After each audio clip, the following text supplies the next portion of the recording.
This particular wagon is the oldest one we have. It was built here in Peru by Sullivan and Eagle in 1887.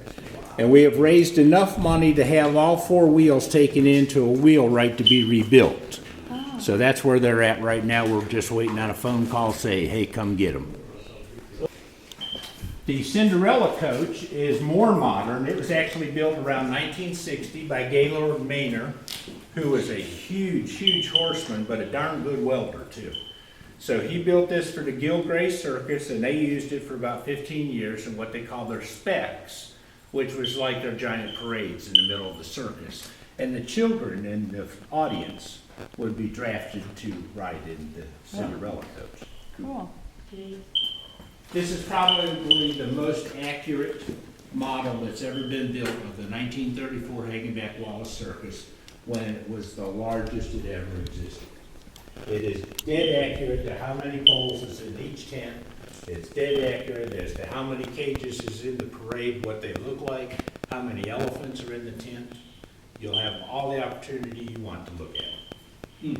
World of difference in the movement of the circus. And so this is what we have. Tigers or elephants. And the people were thrilled to go see a horse circus because they perform different things on horses that you and I don't ever do, especially if you're plowing a field with your own horse. The circus modernized and became railroad oriented by 1872. And when they did that, it expanded their territories.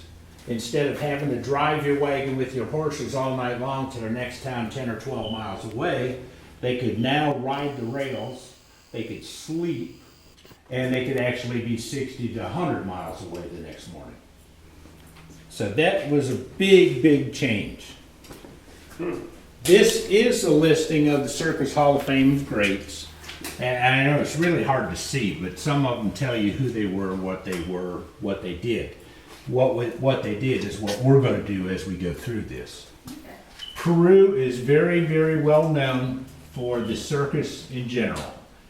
The circus here became the American Circus Corporation after Ben Wallace passed away, and they owned as many as 7 different circuses. 3 of them stayed here in Peru at all times, even though they swapped them around as to where their different winter quarters were. So at one time there was over 50 elephants here, and they had to take what they couldn't keep here down the street to the next farm, which was also owned by part of the circus people.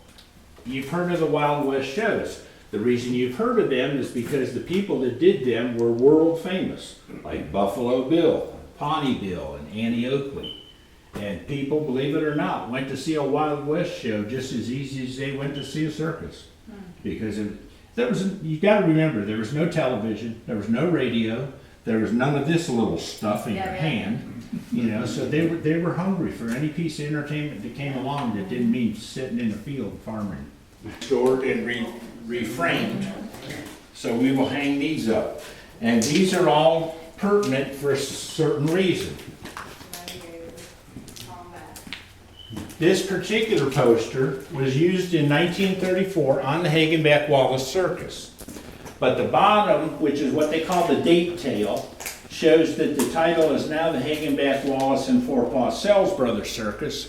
And to us as historians, that tells us it was used in 1935 using a 1934 poster. Now, this one's along the same lines. The John Robinson Circus was one of the circuses here, but it was taken off the road after the 1931 season. The date on the bottom is for 1932. Well, the John Robinson Circus wasn't in business anymore. But the giveaway is, and the Sells Floto Circus. The Sells Floto Circus was in business in 1932, but they're using up the old paper that's left laying on the shelves. Behind you is probably the most famous aerialist in the world. This is Lillian Lietzel, and she was renowned for her Roman rings routine. What makes that particular image so important is that's life size. She was that tiny. She was that tiny. Tiny lady. She was that tiny, and she was a ball. The children on the circus loved her because she was the big name. She had her own tent in the background. She had a grand piano in her tent. She had people that waited on her. Oh, wow. And the children of the circus got to come see Aunt Lillian anytime they wanted to. Oh. The bad thing about it is she died a horrible death in Denmark in like 1932, I think it was, when part of her rigging broke and she came crashing to the ground. Wow. You can't have a circus without music. And so probably the most world-renowned musician was Merle Evans. He led the Ringling Circus Band for over 50 years. He played the cornet with his right hand and directed the band with his left hand. And he gave the cues as to when the drummer was supposed to kick in, when everybody was supposed to, bring it up crescendo or cut it off and change tempo, whatever needed to be done.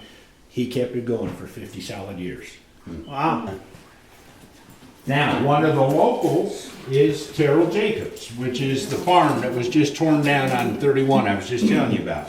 He was renowned as the Lion King of the world, and he had over 50 lions in the cage at one time. He practiced and practiced. He actually practiced black leopards, he practiced tigers, but he always went back to the lions, and that's what he was famous for.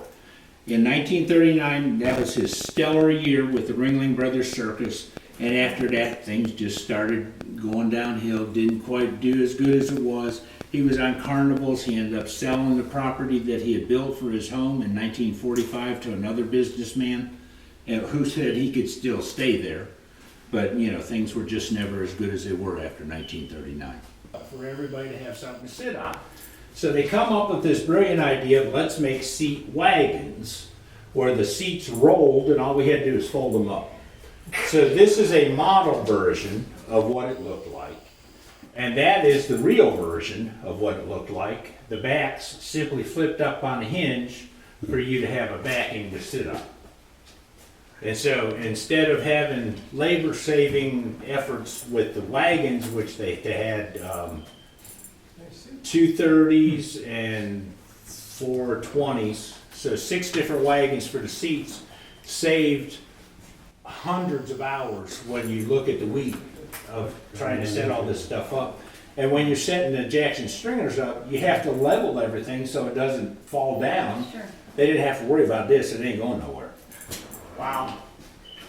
Another thing you didn't think about with the circus, they had to set up their own seating. Exactly. We go into arenas now, Everything's there. Everything. He wore a necklace around his chain necklace where he could stand there and swing it out just as the leopard swooped to snatch it off his neck. That's putting a lot of faith in your leopards. Yeah, he's holding one around his neck. Yeah. Uh-huh. Unfortunately, Hollywood has destroyed the version of what a good clown is. Kids are scared to death of him. Yes. That's true. But the circus was famous for clowns. And one of the most famous was Emmett Kelly from right here in Peru. And his son, Pat Kelly, still lives in Peru. He's in his 90s now. He's in a nursing home. But he was our resident clown for 25 years. This is not the stuff that you got to wear to church every Sunday. And for this to be designed by designers such as Miles White and Edith Head and made by the Brooks Company in New York, that this was just fascinating to see the pageantry that came with the circus every single year. And Dorothy Herbert, who turned out to be one of the greatest horse riders in the world, actually had her saddle emblazoned with her name.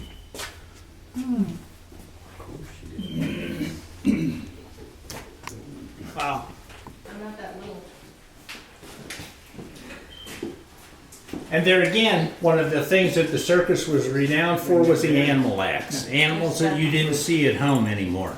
So the chimpanzees, the polar bears, the tigers, the leopards, the horses, things that you just didn't see at home were what made you remember the circus was coming.